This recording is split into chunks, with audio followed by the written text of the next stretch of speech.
ఇలా legal back bone ఏదైతే ఉందో the Farakka and the treaty అని చెప్పి మాట్లాడతారు. భారత్ కట్టింది, భారత్ కంట్రోల్ చేస్తుంది, భారత్ షేర్ చేస్తుంది. ఎప్పుడైతే నేను ఫరక్కా బ్యారేజ్ గురించి మాట్లాడుతున్నానో treaty period from 1996 to 2026 for period of 30 years, అంటే 2026లో అడుగు పెట్టినాం కాక, అంటే ఈ ట్రీటీ ఖతమవుతున్నది. ఇప్పుడు బంగ్లాదేశ్ జీవనాడికి గడ్డపారదించే టైం ఆసన్నమైంది.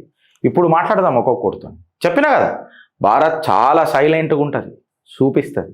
పాకిస్తాన్లో రావి వాటర్ ఆపి పరదోబినం, బిచ్చం బిచ్చం అదు అడుక్కున్నారు. ఒకటేసారి అతివృష్టి అనావృష్టి రెండు పరిచయం చేసిండు నా దేశ నరేంద్రుడు. ఒకటేసారి నీళ్ళు ఆపిండు, తర్వాత వరదలు సృష్టించిండు. ఈ అలొకేషన్స్ అనేది జాన్ నుంచి మే వరకు చాలా కీలకంగా మారతాయి. ఫరక్కా ఏదైతే బ్యారేజ్ ఉందో భారత్లో ఉన్నది. గర్వంగా గర్జించి గౌరవంతో చెప్పు, భారత్ యొక్క ట్యాక్స్ పేర్లతో కట్టినాం రే బిచ్చం బద్మాష్ గాళ్ళకి చెప్తున్నా. హమ్ కిసీకే బదౌలత్ జీతేనే, హమ్ అప్నే ఖుద్ పే జిగర్ పే జీతే అని చెప్పింది భారత్. భారత్ యొక్క ఇంజనీర్లు మెయింటైన్ చేస్తారు ఈ ఫరాక్ బ్యారేజ్ని, భారత్లో ఉంటుంది ఇది. ఇన్ఫ్యాక్ట్ చెప్పాలనంటే ఒక వాటర్ సెక్యూరిటీ గ్రిడ్ తయారు చేస్తుంది. ఇది భారత్ యొక్క గొప్పతనం. మేం మీకు ఇచ్చినాం నీళ్ళని, ఎంతలా తక్కువ వేసుకున్నాం, 35,000 క్యూసెక్ల నీళ్లు బంగ్లాదేశ్కి మనం ఇస్తూ వచ్చినాం.